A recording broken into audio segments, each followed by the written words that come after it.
We have the most amazing Turning Point USA family. They've rallied around myself, my children, and, chosen family is everything. And then, of course, we're blessed with our family. How are his parents doing? Because his parents are private. We saw them for the first time at the funeral. Yes. You did such a beautiful job there. My mom is Charlie and my mom. Well, Charlie's family's there. Everyone's hanging in there. We're doing the best to be expected. USA, since Charlie was killed, just so you guys know, this is a fact, has made more than $100 million. That is separate from the $40 million they made at Mar-a-Lago.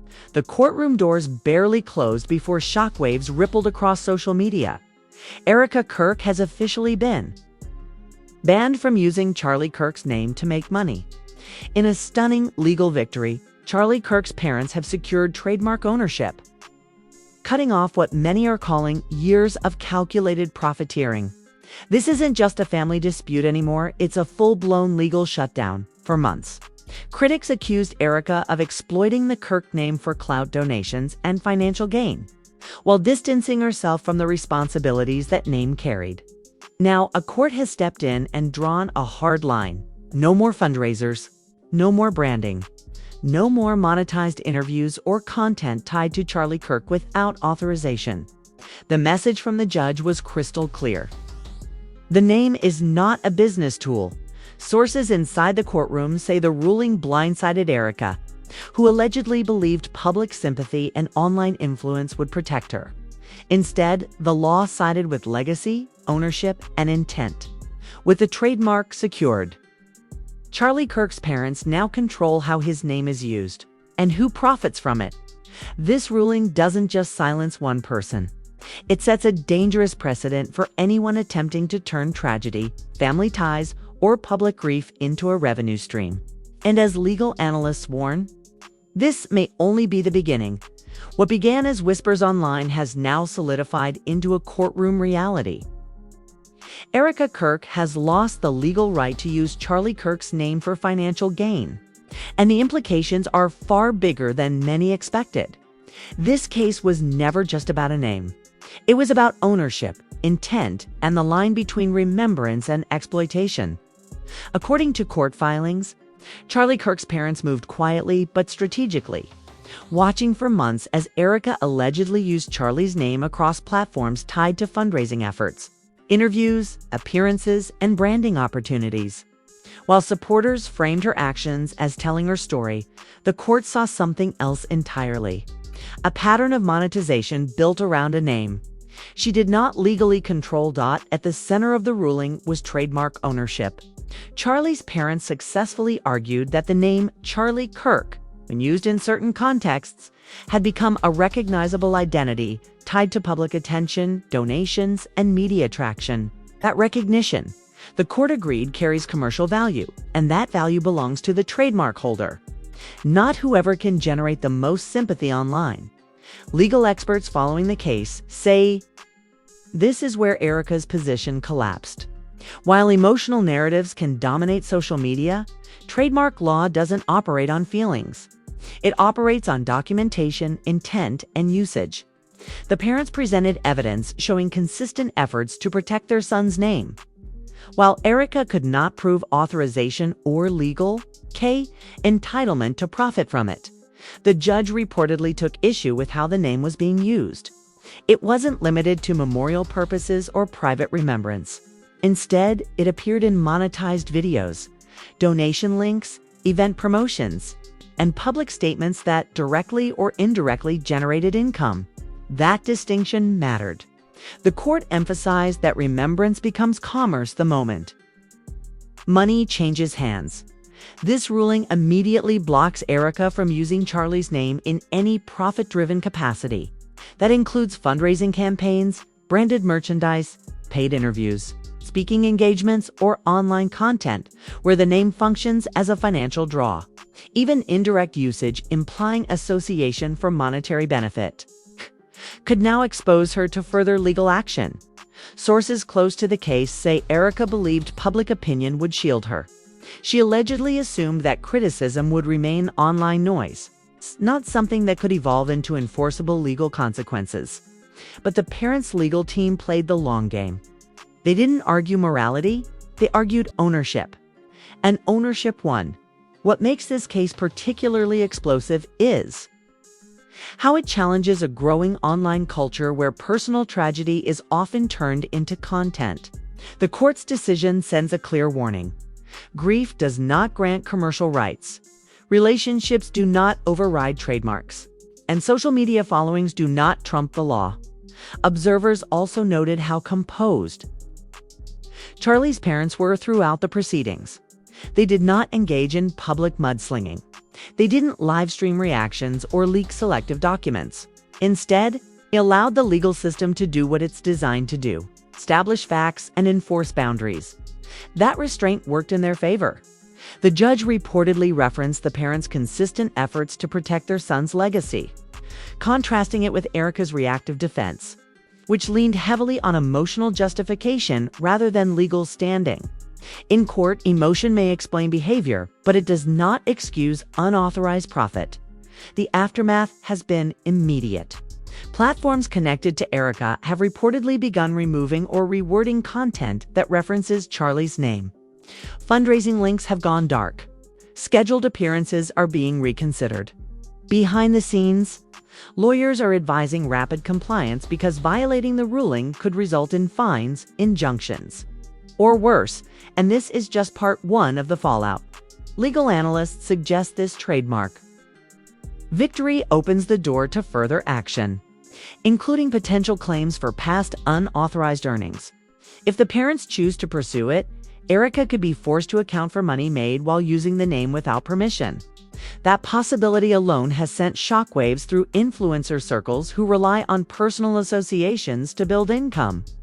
The ruling also reframes public perception. What some once viewed as advocacy now appears in the eyes of the court as commercial misuse.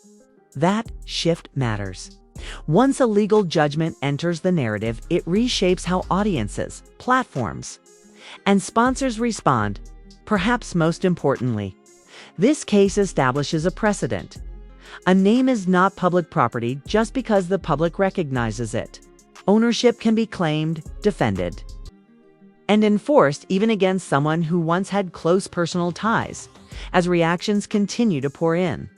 One thing is undeniable. The era of unchecked monetization tied to Charlie Kirk's name is over. And for Erika Kirk, the ban isn't symbolic, it's enforceable, permanent unless overturned, and backed by the full weight of trademark law in the next part. We'll examine how this case unfolded behind closed doors, what evidence sealed the decision, and why legal experts say Erika's options are rapidly disappearing. As the dust settles from the courtroom ruling, attention is now shifting to how Erika Kirk's defense unraveled behind the scenes, and why legal experts say this loss was almost inevitable once the trademark paperwork surfaced. What looked strong online collapsed quickly under judicial scrutiny, according to insiders familiar with the proceedings. Erika's legal strategy leaned heavily on personal association and emotional context. Her team argued that her connection to Charlie gave her an implied right to speak, fundraise, and operate publicly using his name. But the court wasn't persuaded. Judges don't rule on implication, they rule on authorization, contracts, and ownership. And on paper, Erika had none. Meanwhile, Charlie Kirk's parents arrived with something far more powerful than sentiment: a documented chain of ownership. Trademark filings, prior objections, cease and desist communications, and proof of intent to protect the name were presented methodically. This demonstrated not only ownership, but consistency, a key factor in trademark enforcement. One legal analyst summarized it bluntly: this wasn't a sudden grab. This was protection that had been in motion long before the public realized. Another damaging blow came from usage analysis. The court examined where and how Charlie's name appeared.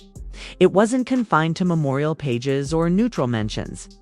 It was used in titles, thumbnails, donation prompts, event promotions, monetized discussions, all areas where a name functions as a commercial trigger. That pattern made it impossible to frame the usage as purely expressive or personal. The judge reportedly emphasized that free speech is not the same as free commerce.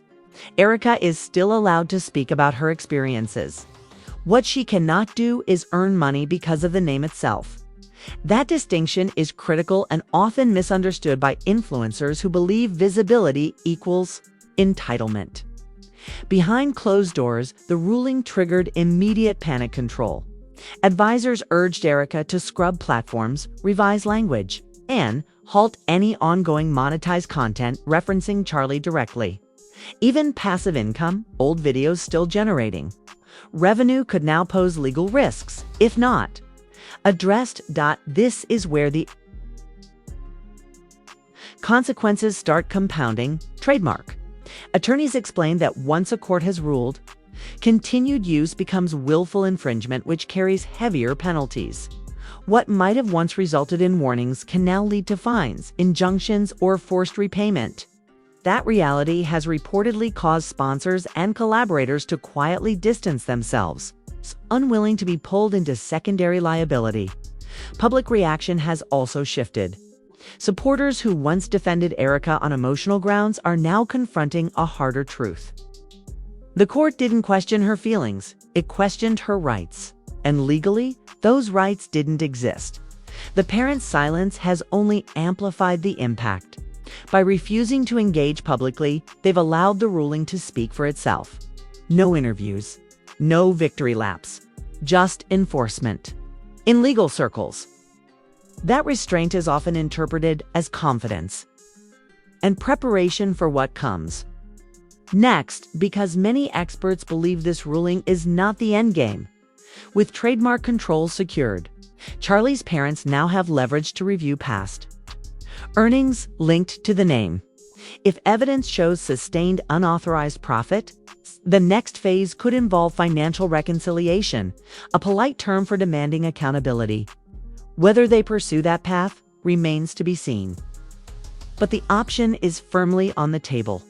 The broader influencer world is watching closely. This case is becoming a reference point in legal discussions about grief-based branding, parasocial monetization, and name ownership. It underscores a reality many ignore. Proximity to a story does not grant ownership of it. For Erika Kirk, the road ahead is narrowing. Rebranding is no longer optional.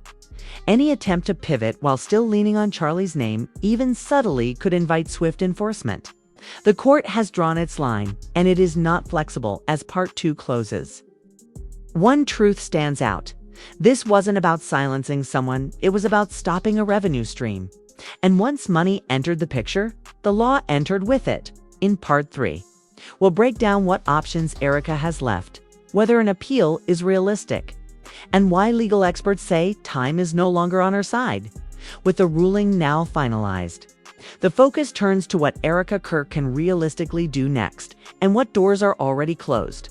Despite online speculation about appeals, reversals, or loopholes, legal experts overwhelmingly agree on one thing. Her options are limited, expensive, and risky. An appeal is technically possible, but unlikely to succeed. Trademark cases hinge on documentation, not public opinion. And appeals courts rarely overturn findings of ownership unless there's a clear procedural error. In this case, the record appears clean. Charlie Kirk's parents demonstrated intent, continuity, and enforcement, the three pillars trademark judges look for. Without new evidence, appeal would likely only delay the inevitable while increasing legal costs. That leaves Erika with one immediate necessity: a full rebrand, any future content. Appearances or fundraising efforts must now exist completely independent of Charlie's name, likeness, or implied association. Even indirect references, phrases designed to jog recognition without naming him, could be interpreted as bad faith circumvention. Courts take that seriously, especially after a direct ban has already been issued. Insiders say this reality has already forced quiet cancellations. Potential interviews have stalled. Collaborations have gone cold. Without the name recognition that once drove attention, the audience pull has noticeably weakened. In the influencer economy, visibility is currency, and Erika has just lost her strongest asset. There's also the looming issue of past earnings. Trademark enforcement, doesn't automatically trigger repayment. But it opens the door. If Charlie's parents decide to move forward, they can request a detailed accounting of revenue generated through unauthorized use. That includes donations, ad revenue, appearance fees, and affiliate income. Even partial recovery could be financially devastating, not just because of the amount, but because of the precedent it sets. And that precedent matters. Far beyond this case, legal. Analysts are already pointing to this ruling as a warning shot to creators who build platforms around tragedy-adjacent branding. The message is clear. Personal proximity does not equal legal permission. Once money is involved, the law demands structure, consent, and ownership. Public sentiment has shifted accordingly. Where debate once revolved around emotion and loyalty, it's now anchored in legality. The question is no longer should she be allowed, but was she authorized? And the court has answered that definitively. Charlie Kirk's parents, Kay, meanwhile, remain silent, a silence that speaks volumes. Their restraint suggests preparation, not hesitation. In legal disputes, the loudest party is rarely the one with leverage. Enforcement happens quietly, efficiently, and without spectacle. For Erika, the future hinges on compliance.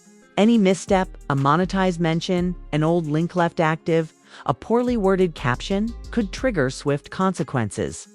Courts are far less forgiving after a clear ruling has been issued. As this chapter closes, one reality stands firm. The era of profiting from Charlie Kirk's name is over. What remains is a hard lesson about boundaries, ownership, and the cost of ignoring them. And for anyone watching from the sidelines, the takeaway is unmistakable. Names have value, and the law decides who gets to cash in. The court's ruling is a landmark moment not just for the Kirk family, but for anyone navigating the complex world of online influence, personal branding, and monetized content. Charlie Kirk's parents have made it clear. A name is not a tool for profit without legal authorization. And the message couldn't be more important for creators, influencers, and entrepreneurs everywhere. If you've been following Erika Kirk's story, now's the time to reflect on the difference between sharing a story and exploiting a name. Support causes responsibly, respect legal boundaries, and ensure that any use of someone else's identity or brand is fully authorized. Ignoring these rules isn't just unethical, it's legally risky. For the wider audience, this case is also a reminder to be critical of online fundraising, sponsorships, and branded content. Don't assume that emotional narratives automatically grant legitimacy. Verify, question, and prioritize transparency. Finally, stay informed. Cases like this shape the rules for digital content and monetization. Follow reliable sources, engage responsibly, and protect your own creative work by understanding trademark laws and rights. The Kirk ruling is a clear lesson. When it comes to names, legacy, and legality, the law always has the final word.